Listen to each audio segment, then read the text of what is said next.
جو شخص جتنا زیادہ اسلام کا پیروکار ہوگا وہ اتنا ہی زیادہ اس کے اندر انسانیت بھی پائی جائے گی۔ آج ہمارے بھارت کا سمویدھان بھی مذہب کی بنیاد پر نہیں ہے، انسانیت کی بنیاد پر ہے، اور دنیا میں ہر مذہب کے ماننے والے انسانیت کی بات کرتے ہیں۔ کبھی کبھی ٹی وی ڈیبیٹ پر جب مختلف پارٹیوں کے لوگ سامنے آتے ہیں اور ان سے سوال کیا جاتا ہے تو وہ یہی کہتے ہیں کہ نہ ہم ہندو ہیں نہ ہم مسلمان ہیں، ہم انسان ہیں۔ اس میں کوئی شک نہیں، انسانیت کا درس دنیا کا ہر مذہب دیتا ہے، لیکن انسانیت کو سب سے اعلیٰ مقام اگر کسی مذہب نے دیا ہے تو وہ ہے اسلام۔ اگر اسلام نہ ہوتا، اگر اسلام نہ آیا ہوتا تو ہمیں انسانیت معلوم ہی نہیں ہوتی، ورنہ یہی انسان پہلے بھی تھے جو اپنے گھروں میں بچوں کے پیدا ہونے پر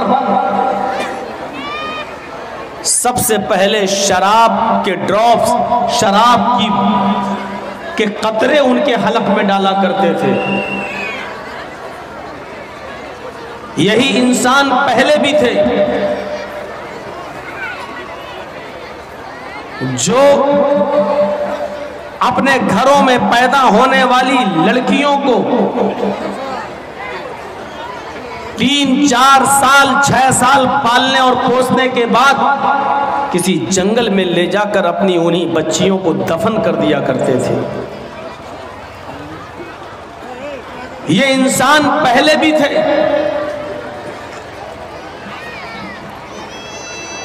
جن کے یہاں جوا کھیلنا، جوئے میں رقم ہارنا، پھر مکان ہارنا، پھر بیوی ہارنا، اور آخر میں اپنی بیٹی تک کو جوئے پہ لگا کر اس کو ہار جانا، یہ بھی انسانوں کا وتیرہ تھا۔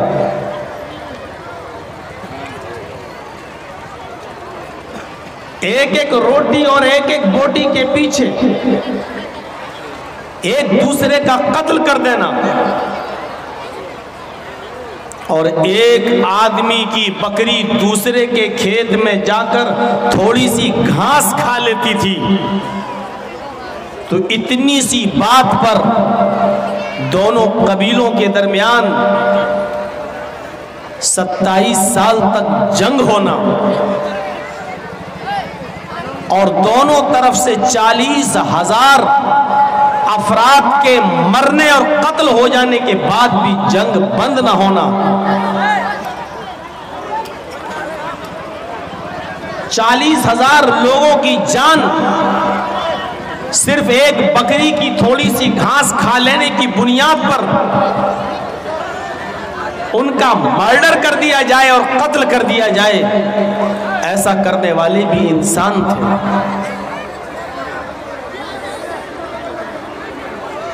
لیکن اس انسانیت میں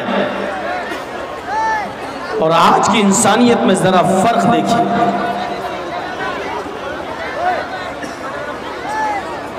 لڑکیوں کو زندہ رکھنے کا، زندہ رہنے کا حق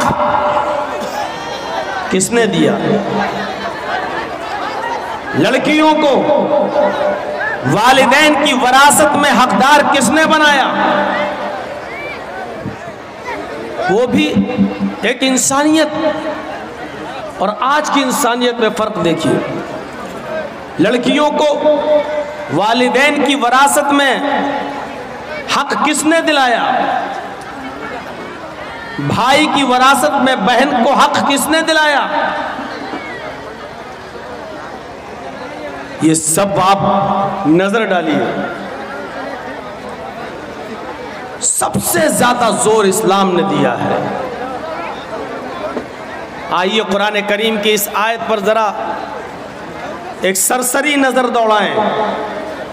اس میں صرف مسلمانوں کی عزت کی بات نہیں کر رہا اللہ تبارک و تعالی، پوری انسانیت اور پوری بنی آدم کی عزت اور تکریم کی بات کی جا رہی ہے. وَلَقَدْ كَرَّمْنَا بَنِي آدَمَ وَحَمَلْنَاهُمْ فِي الْبَرِّ وَالْبَحْرِ وَرَزَقْنَاهُمْ مِنَ الطَّيِّبَاتِ وَفَضَّلْنَاهُمْ عَلَى كَثِيرٍ مِّمَّنْ خَلَقْنَا تَفْضِيلًا.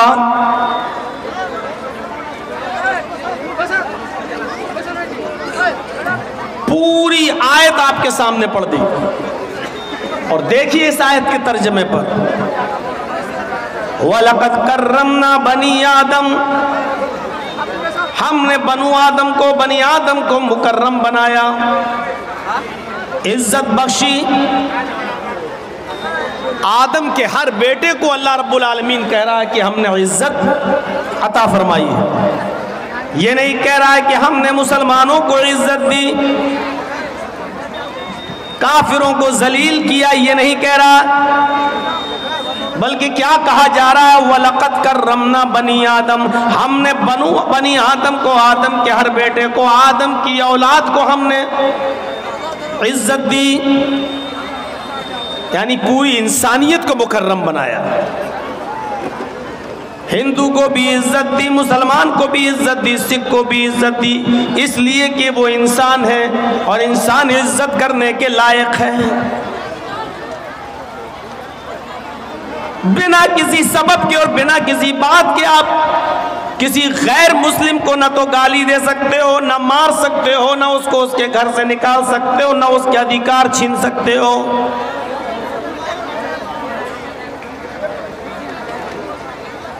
دوسرے ٹکڑے پر غور کیجئے، وَحَمَلْنَاهُمْ فِي الْبَرِّ وَالْبَحْرِ،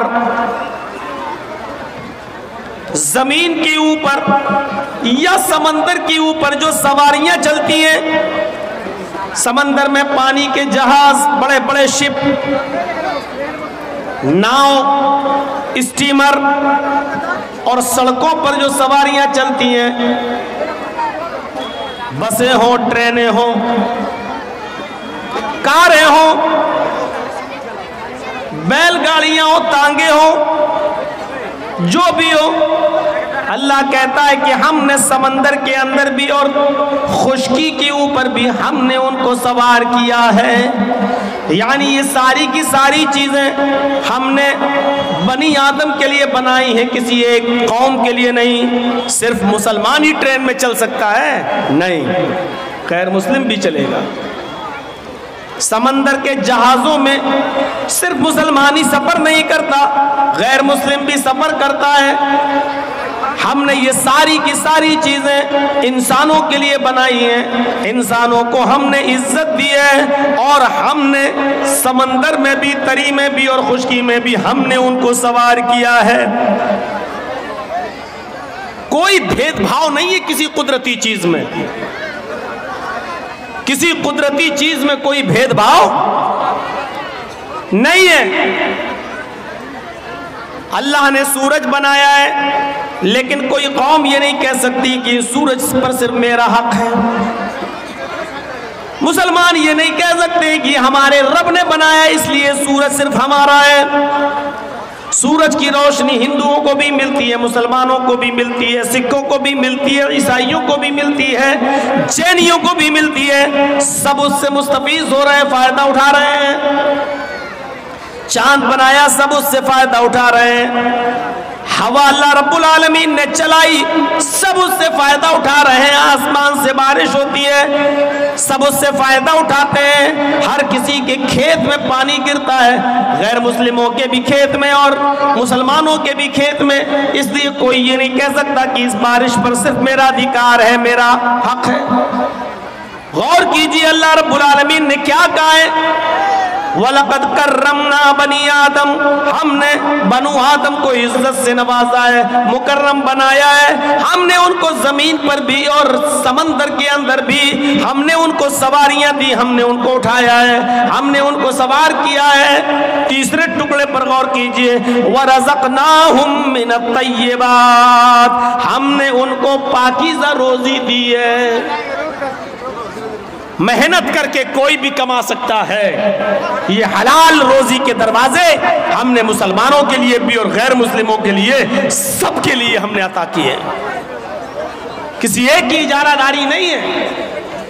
رکشہ چلا کر کوئی مسلمان یہ نہیں کہہ سکتا ہے یہ محنت کی کمائی صرف کھانے کا حق میں ہی رکھتا ہوں، غیر مسلم بھی محنت کر سکتا اور کرتا ہے۔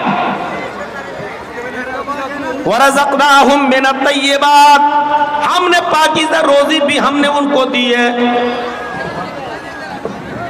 وَفَضَّلْنَاهُمْ عَلَىٰ كَثِيرٍ مِّمَّنْ خَلَقْنَا تَفْضِيلًا، دنیا میں ہم نے جو مخلوقات پیدا کی ہیں، جو مخلوق ہم نے پیدا کی ہیں، ان تمام مخلوقات میں ہم نے انسانوں کو ہم نے فضیلت عطا فرمائی ہے۔ صرف مسلمانوں کو نہیں کہا، سب کو کہا کہ ہم نے اور دوسری تمام مخلوقات پر ہم نے انسان کو فضیلت عطا کی ہے، سریشٹھا دیا ہے، ایک مقام دیا ہے، ایک درجہ دیا ہے، اور دوسری مخلوقات پر بنو آدم، آدم کے بیٹے، آدم کی اولاد فضیلت رکھتی ہے۔ قرآن کی اس آیت نے انسانیت کا ایسا سبق دیا ہے ہمیں کہ ہم یہ کہہ ہی نہیں سکتے کہ یہ ساری چیزیں صرف مسلمانوں کے لیے ہیں، نہ آپ کسی سے چھین سکتے ہیں۔ غیر مسلم محنت کرتا ہے، اس کا مکان اچھا بن رہا ہے، آپ کو بھی حق ہے کہ آپ اس سے زیادہ محنت کر کے اس سے اچھا مکان بنائیے، وہ جتنا کماتا آپ اس سے زیادہ کمائیے، یہ حق تو ہے آپ کو، لیکن کسی سے کوئی چیز چھیننے کا حق اور پاور نہیں ہے۔ عزت اللہ نے سب کو عطا فرمائی ہے، جس طرح ہمیں اپنی عزت پیاری ہے ان کو بھی اپنی عزت پیاری ہے، جس طرح ہمیں اپنا گھر مکان پیارا ہے ان کو بھی اپنا گھر مکان پیارا ہے۔ اس لیے جذبات کا احترام کرنا چاہیے، کسی کے جذبات سے نہیں کھیلنا چاہیے۔ قرآن آپ پڑھیں گے تو آپ کو پتا چلے گا کہ قرآن ساری دنیا کی انسانیت کو ایک خاندان سے جوڑتا ہے۔